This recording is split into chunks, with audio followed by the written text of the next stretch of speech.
Good morning. Apparently I look like Dr. Emmett Brown out of Back to the Future. Great Scott. Right, start this jobby. We'll be off. I've actually got something to say this morning. How about that?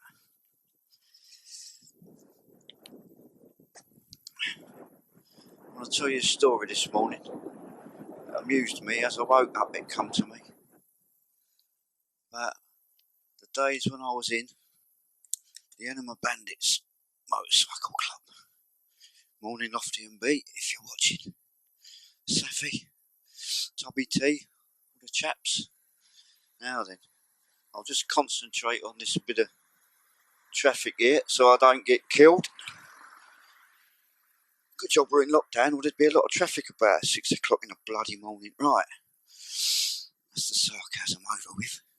Yeah, I'm going up the road a little bit today. I'm going a different way. I'm going to take you up Sawpit Lane and the motorway bridge.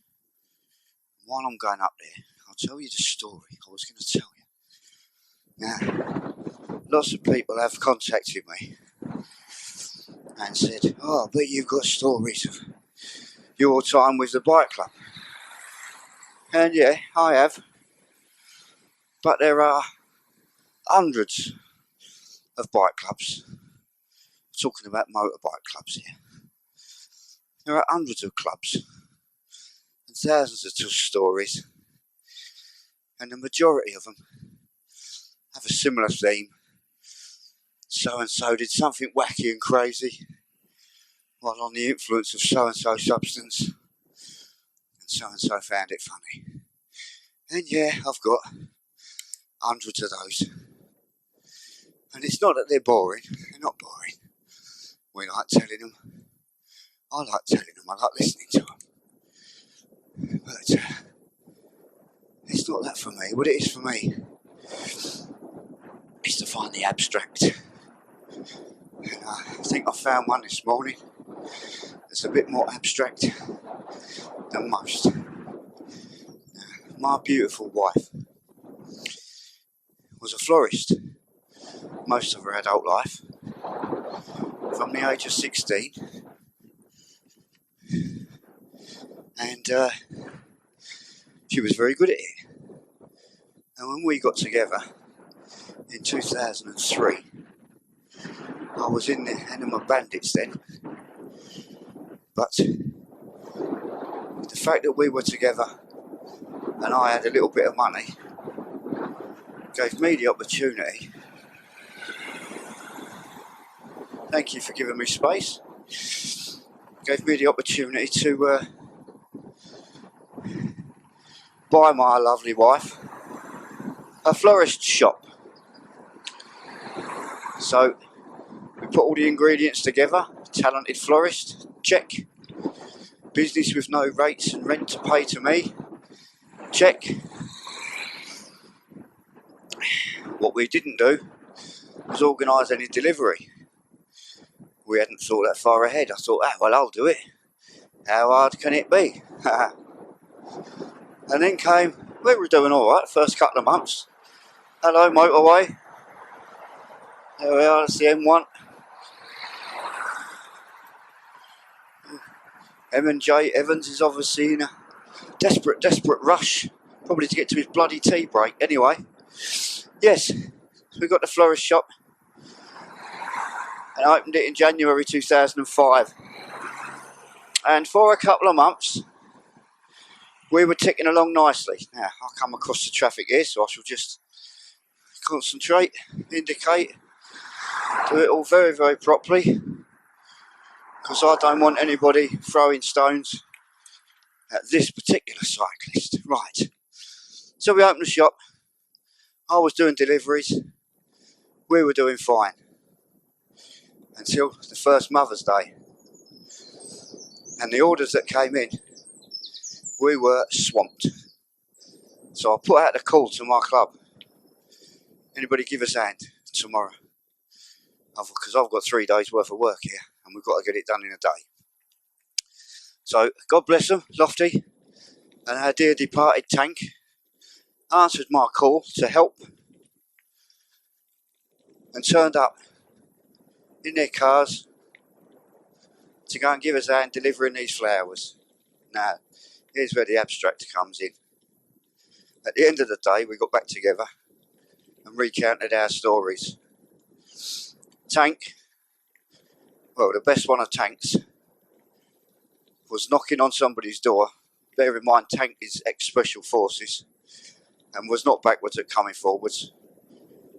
And he knew, being an ex-military man, how to follow orders to the T. So he was given instructions. When you get these flowers, some of them were very expensive Mother's Day things, you give them to the recipient and not some third party, yes, I'll give it to her later type jobby. So he turned up at one address with this information firmly implanted in his mind, asked for the lady's name at this domestic address, and the man said, yes, she's here, you've got the right address. And Tank says, well, where is she? And the man says, she's in the bath. Well, poor Tank has taken that upon himself as an invitation to go to the bathroom and deliver the flowers. So he made his way past the man of the house, up the stairs to the bathroom, and delivered the woman's flowers into her bath. Unbelievable.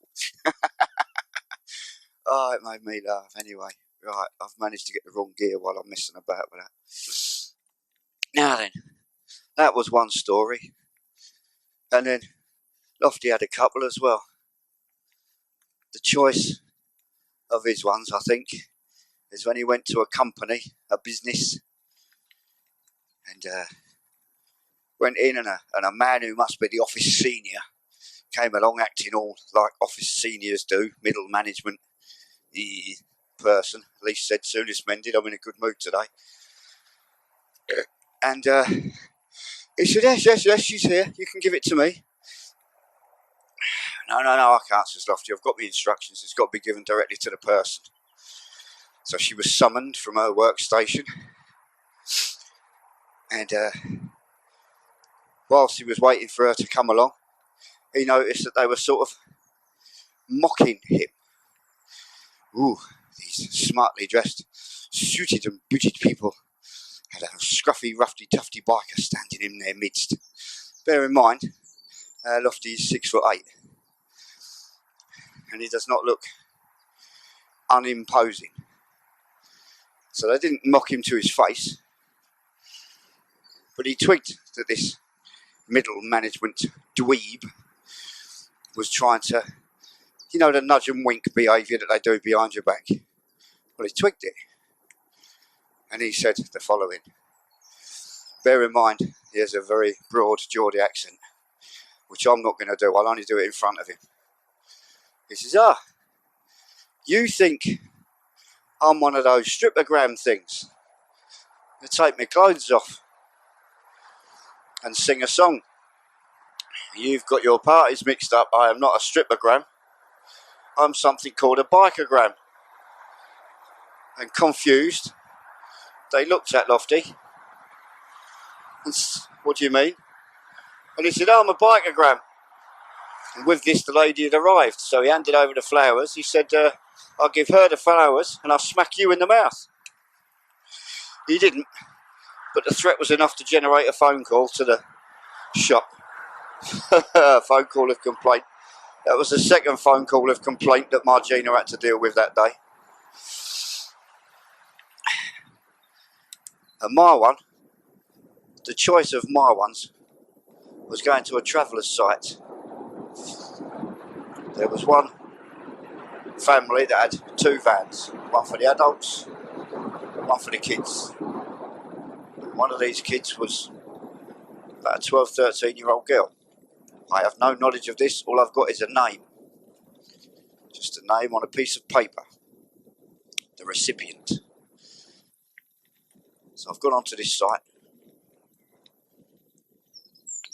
knocked the door, found the right van, knocked on the right van door, and these young girls were in there just starting their day.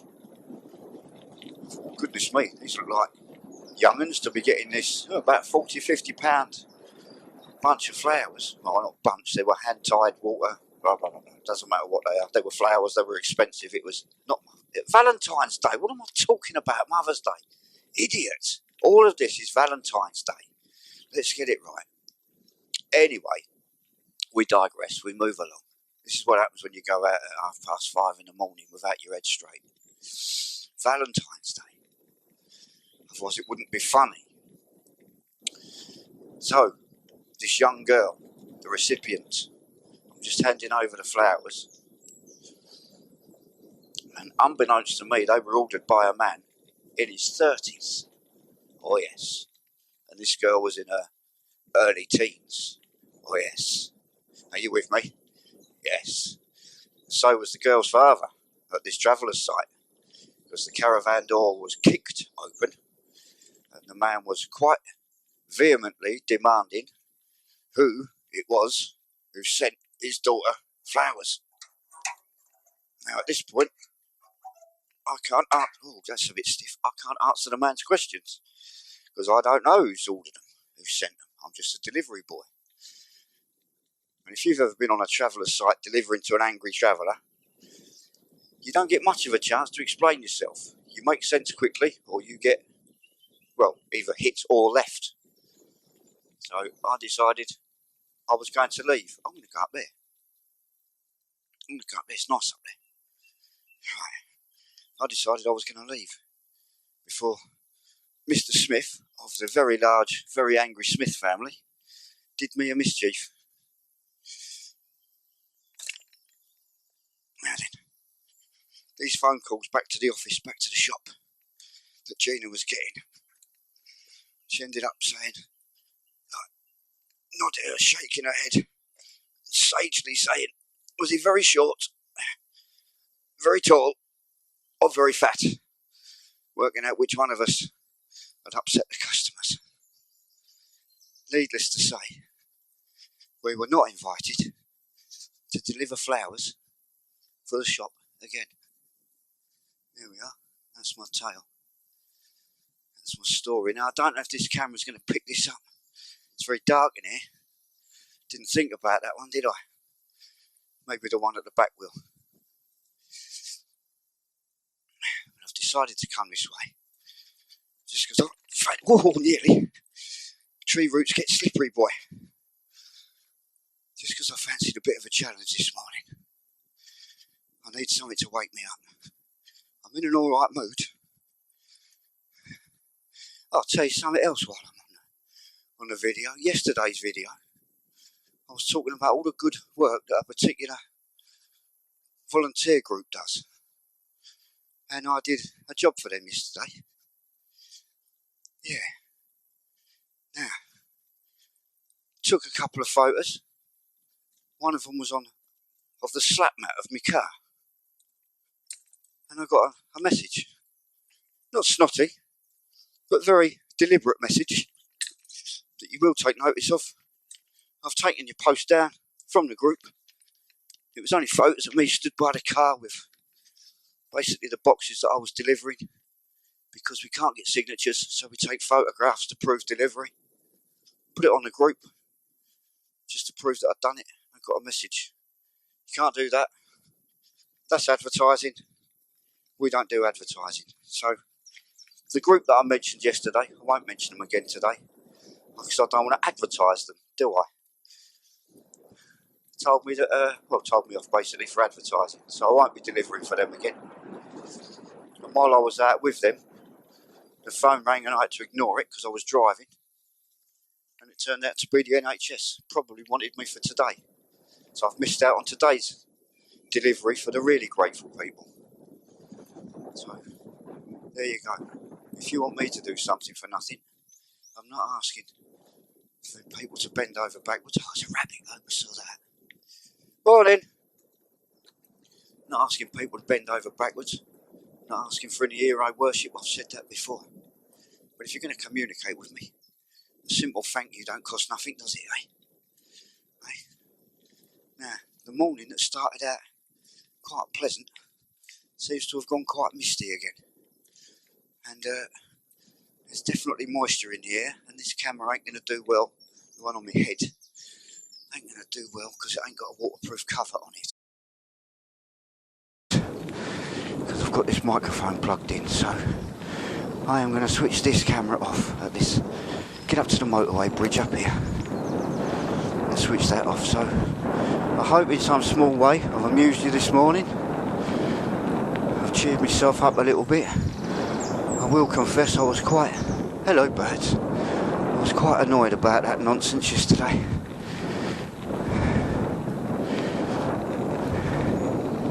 Somebody in the group had reported my post. Please sir, we're not allowed to advertise. I'm sorry. Are we not bikers?